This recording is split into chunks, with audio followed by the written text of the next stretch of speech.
The Roman Empire makes an appearance on Star Trek in this episode entitled Bread and Circuses.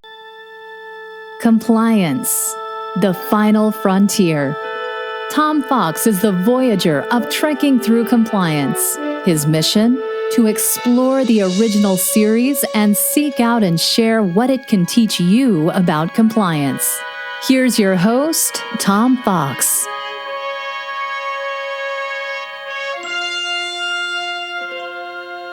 Trekking Through Compliance, Episode 54, Bread and Circuses.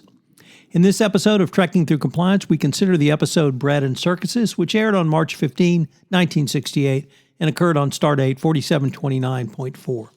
Story synopsis.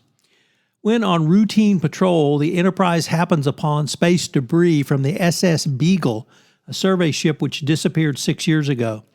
The Beagle had been a Class 4 star drive vessel with a crew of 47 and had been commanded by Captain R.M. Merrik, an Academy associate of Kirk.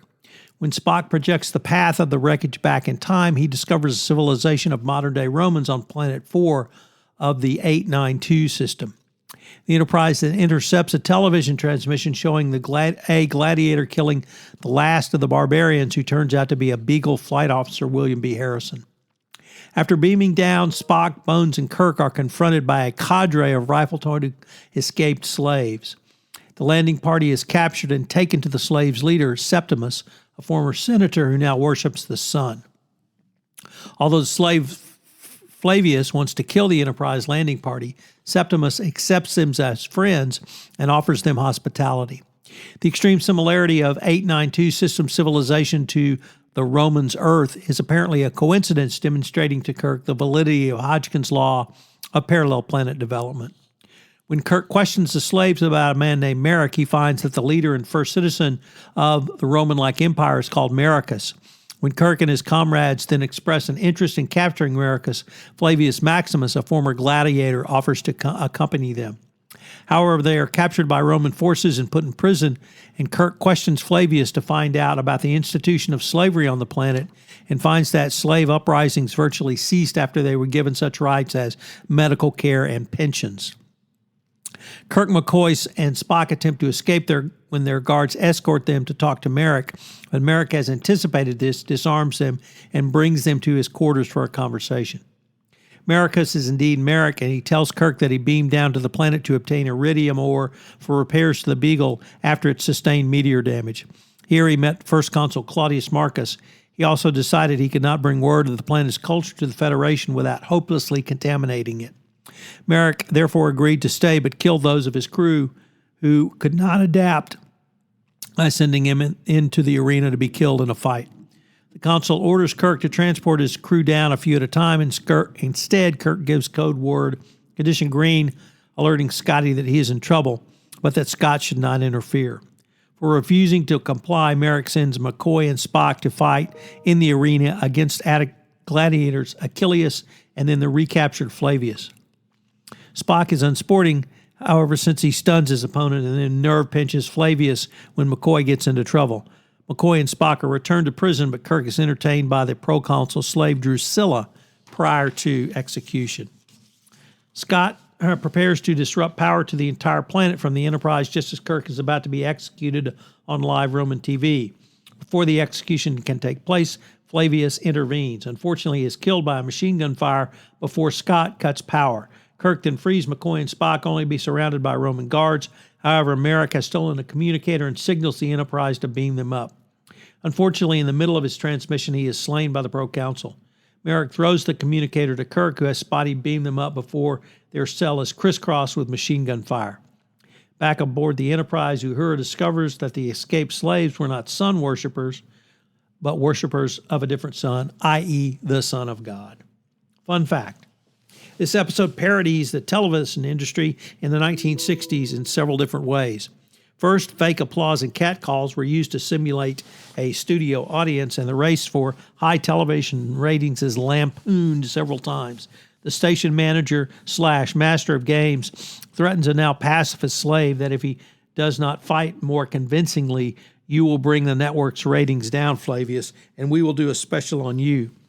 Later, the proconsul sneers at Kirk about the captain's impending death to be televised from the arena by telling Kirk, "You're centuries beyond anything as crude as television." Kirk replies, "I heard it was ...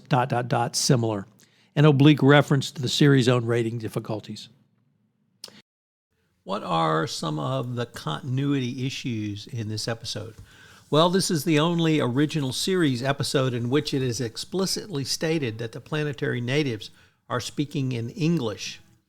This is perhaps done to make the characters' misinterpretation of sun worshippers more plausible, confusing SON for SUN.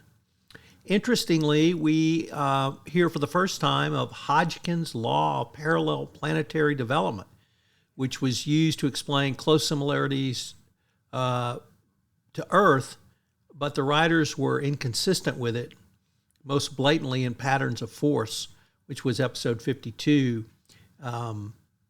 And so it's difficult to understand the continuity here, but it's great to hear of this development.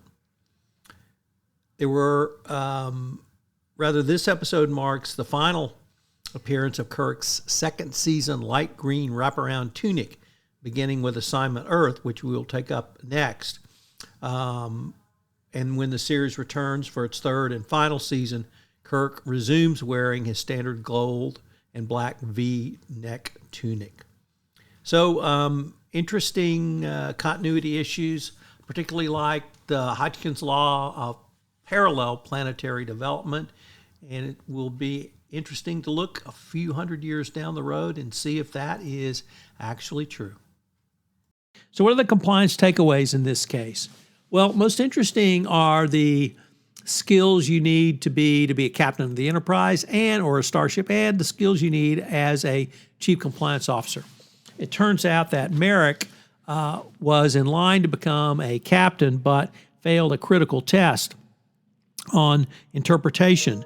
This really points to something that I think is as important as technical proficiency is the soft skills you develop as a compliance officer. Those soft skills will help you to navigate the crossroads of a corporate world, but also should you find yourself in an FCPA imbroglio, then you can use your technical competence to help remediate the issue. Second, translation. Here, there was a big foobar throughout the show about the difference in SUN son and SON son. Well, this is a Christianity episode of Star Trek, so if you're not Christian, sorry. But in the 1960s, this is what this was seen as, and the misnomer of son for son was a play, obviously, on the words, but also very significant for the religious times involved. And then finally, what's your clash of cultures? Finally, is there a clash of cultures in your organization between the business units? So if you're an international organization subject to the FCPA, you probably have multiple cultures across your organization. You have a consensual and egalitarian type, typical in Scandinavian companies. The type of culture you're dealing with in your organization, it's critical for you to understand that culture so that you can help manage that culture more effectively from the compliance perspective. So learn the types of cultures within your organization. Join us tomorrow where we take up the final episode of Season 2 with the introduction of Gary Seven in the great show, Assignment Earth. If you enjoyed this episode of Trekking Through Compliance, you can help it grow by sharing it with the biggest Trek fan you know. And increase ROI and make compliance truly into a profit center. So it's certainly going to be, I think, the wave of the future going forward.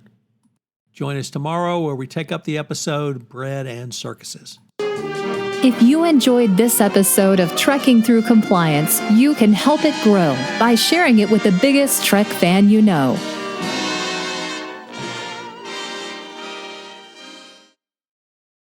This podcast is a part of the C-Suite Radio Network.